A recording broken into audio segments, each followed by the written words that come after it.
എന്താ കമേഴ്ച അവിടെ?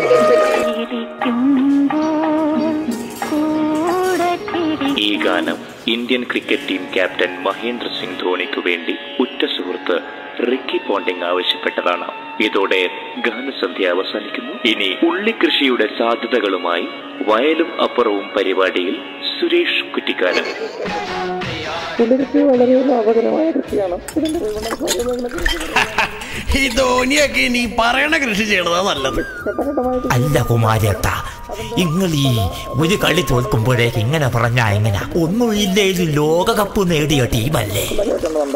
എടോ ലോനപ്പ, ഈ ലോകകപ്പ് എന്നാൽ വരുന്ന 4 കൊല്ലത്തേക്ക് എല്ലാ കളിയും തോൽക്കാനുള്ള ലൈസൻസ് അല്ല. ഇനി എന്തായാലും നമ്മൾ നമ്മുടെ ലാലേട്ടന്റെ ടീമിനെ പോവാ, കേരള സ്ട്രൈക്കേഴ്സ്. ഓഹോ, എന്നാ പിന്നെ നിങ്ങളുടെ ഈ ലാലേട്ടന്റെ സിനിമ ടീം ഇന്ത്യൻ ക്രിക്കറ്റ് ടീമിനോട് കളിക്കട്ടെ, അപ്പ കാണാം കളി. ചായക്കടയിൽ കളിയായി പറഞ്ഞ ആ കളി ശരിക്കും ഒരു കളിയായി. ഓസ്ട്രേലിയൻ ടൂർ കഴിഞ്ഞു വന്ന ടീം ഇന്ത്യ മാനം രക്ഷിക്കാൻ കേരള സിനിമാ താരങ്ങളുടെ ക്രിക്കറ്റ് ടീമുമായി മത്സരിക്കാൻ തീരുമാനിച്ചു. സിനിമാ താരങ്ങളും ക്രിക്കറ്റ് താരങ്ങളും തിരക്കുകൾ കഴിഞ്ഞ് ചായ കുടിക്കുന്ന ഇടവേളയിൽ ഒരു 20 ഓവർ മത്സരം, ഒരു T20 മത്സരം. വളരെ ആവേശകരമായ ഒരു T20 മത്സരമാണ് ഇന്ന് കൊച്ചിയിൽ നടക്കുവാൻ പോകുന്നത്. ചായ കുടിക്കാനുള്ള ലാഘവത്തോടെ ടീം ഇന്ത്യ ഈ സായാഹ്നത്തിൽ കേരള സ്ട്രൈക്കേഴ്സിനെ നേരിടാൻ മൈതാനത്തിലേക്ക് ഇറങ്ങുകയാണ്. ഈ അവസരത്തിൽ നമ്മുടെ കൂടെയുണ്ട് കേരള സിനിമാ താരങ്ങളുടെ ടീമിന്റെ അംബാസിഡർ സിനിമാ താരം ശ്രീ ഭാവന. ഭാവന, എന്ത് തോന്നുന്നു ഇപ്പോൾ? പ്രത്യേകിച്ച് ഇപ്പൊ ഒന്നും തോന്നണില്ല. പ്രിയൻ സാർ പറഞ്ഞു ഞാൻ അവിടെ ഗ്രൗണ്ടിൽ തുള്ളി ചാടി നിക്കണമെന്ന്. എങ്കിലും എനിക്ക് സാറിന്റെ ബോളിവുഡ് സിനിമയിലൊക്കെ അവസരം കിട്ടത്തുള്ളൂ. ചെറിയൊരു സോപ്പേ. ധോണിയൊക്കെ ബാറ്റ് ചെയ്യാൻ വരുമ്പോ നോക്കിക്കോ, ഞാൻ കൂവി വിളിക്കും. എല്ലാ ഗോളും തടയാനുള്ള ഗോളിമാര് നമ്മുടെ ടീമിലുണ്ട്. അല്ല ദിലീപേട്ടാ, ദേ നമ്മുടെ ലാലേട്ടൻ ക്രീസിൽ ഇറങ്ങിട്ടാ. 20 റണ്ണും കൂടി മതി, ലാലേട്ടൻ അടിക്കോ.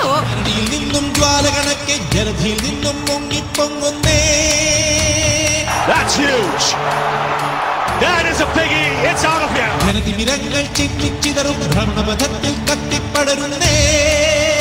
This is a bowling ball swinging. May have come off the pad, and that is an enormous breakthrough. Oh, finally Kerala Strikers lost the match. Mohan Lal, the team captain, seems really disappointed. They lost the match for just 2 runs. മോനെ ധോനി നിൽക്ക്, കളി ഞങ്ങൾ തോറ്റു. ശരി, വെറും 2 റൺസിന് തോറ്റു. പക്ഷേ ഞങ്ങൾ കലാകാരന്മാരോട് മല്ലിട്ട ഇതിന് വലിയ രീതിയിൽ നിങ്ങൾ ക്രിക്കറ്റ് കളിക്കാർ തോൽക്കേണ്ടി വരും. How can you prove that? കൊച്ചിന്ന് തൃശ്ശൂർക്ക് 1.5 മണിക്കൂറിന്റെ സവാരി ഗിരിഗിരിയേ ഉള്ളൂ. നമുക്ക് അവിടെ പോകാം. ഇതിന്റെ ക്രിക്കറ്റ് താരങ്ങൾ അവിടെ സംസ്ഥാന യുവജനോത്സവ വേദിയിൽ ഞങ്ങൾക്കൊപ്പം മത്സരിക്കട്ടെ. We are ready. ശ്രീശാന്ത് നോടോട് നൃത്തം, സച്ചിൻ മിമിക്രി, ഹർഭജൻ ഓട്ടംതുള്ളൽ, സഹീർ ഖാൻ ആൻഡ് പാർട്ടി ഒപ്പന. These are our items. Mind it.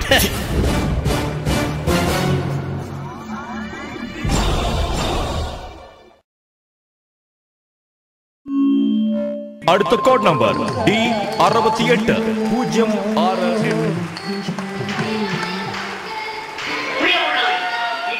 സംസ്ഥാന യുവജനോത്സവ വേദിയുടെ ചരിത്രത്തിൽ ആദ്യമായി ഇതാ മലയാള സിനിമാ താരങ്ങളും ഇന്ത്യൻ ക്രിക്കറ്റ് ടീം താരങ്ങളും തമ്മിൽ ഏറ്റുമുട്ടുന്നു. ആദ്യമായി മിമിക്രി മത്സരമാണ് ഈ വേദിയിൽ നടക്കുവാൻ പോകുന്നത്. മിമിക്രി മത്സരത്തിലെ ആദ്യ code number judges please note 100 Sachin Tendulkar. അറിയോയില്ല, മാന്യ സദസ്സിന് വന്ദനം. ആദ്യമായി ഞാൻ നിങ്ങളെ സൂപ്പർ താരങ്ങളുടെ സിനിമ കളിക്കുന്ന തിയേറ്ററിലേക്ക് കൊണ്ടുപോവുകയാണ്.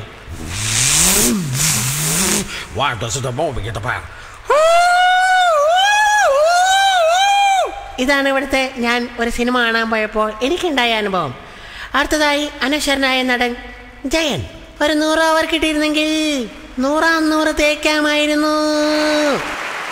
Judges please note next code number 101 101. നമസ്കാരം. ഞാൻ ഇവിടെ ആദ്യമായി അവതരിപ്പിക്കാൻ പോകുന്നത് എന്നേക്കാൾ മുൻപ് സിനിമയിൽ സജീവമായ ചില നടന്മാരെയാണ്. എൻ്റെ ജ്യേഷ്ഠനെ പോലെ കണ്ട ഉമ്മർക്ക, മഹേശ്വരിയമ്മി, സച്ചിൻ 100 നേടി കണ്ണെടുക്കണമെന്ന നിങ്ങളുടെ ആഗ്രഹം അതിമോഹമാണ് മോനെ, അതിമോഹം. അടുത്തതായി Jose Prakash. Well done mister Dhoni. വയസ്സും പ്രായമൊക്കെ ആയവരെ ടേബിളിൽ നിന്ന് ഒഴിവാക്കാൻ പറ്റില്ലെങ്കിൽ ഇനി എന്റെ മുതലക്കുട്ടികൾ കളിക്കട്ടെ ക്രിക്കറ്റ്. ഇനി ബാക്കി ജഡ്ജസ് തീരുമാനിക്കട്ടെ.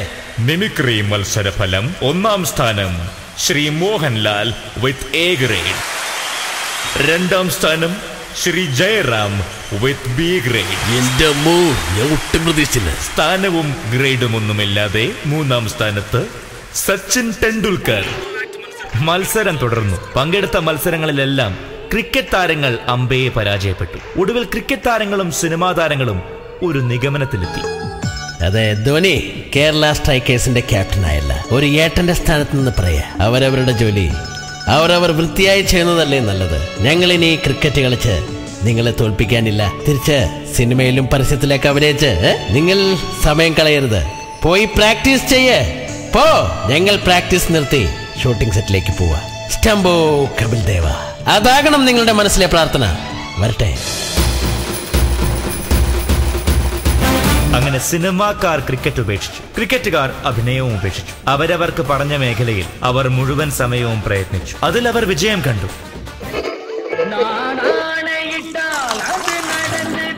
ഈ ഗാനം Indian team captain Mahendra Singh ധോണിക്കു വേണ്ടി സമർപ്പിച്ചിരിക്കുകയാണ് ഉറ്റ സുഹൃത്തും വഴികാട്ടിയുമായ ശ്രീ മോഹൻലാൽ. ഗാനസന്ധ്യ അവസാനിക്കുന്നു. ഇനി നാട്ടിൻപുറം പരിപാടിയിൽ പൂവാല ശല്യത്തെ എങ്ങനെ നേരിടാം എന്നതിനെ കുറിച്ച് സംസാരിക്കുവാൻ ശ്രീമതി ജലജ ഗംഗാധരൻ. പൂവാലന്മാർ പലതുണ്ട്. വീര്യം കൂടിയവ, കുറഞ്ഞവ, മിതമായ വീര്യമുള്ളവർ, ഇപ്പൊ ഷോ ചെയ്യുന്നവർ, ഇപ്പൊ ടി വിയിൽ ഷോ ചെയ്യുന്നവർ.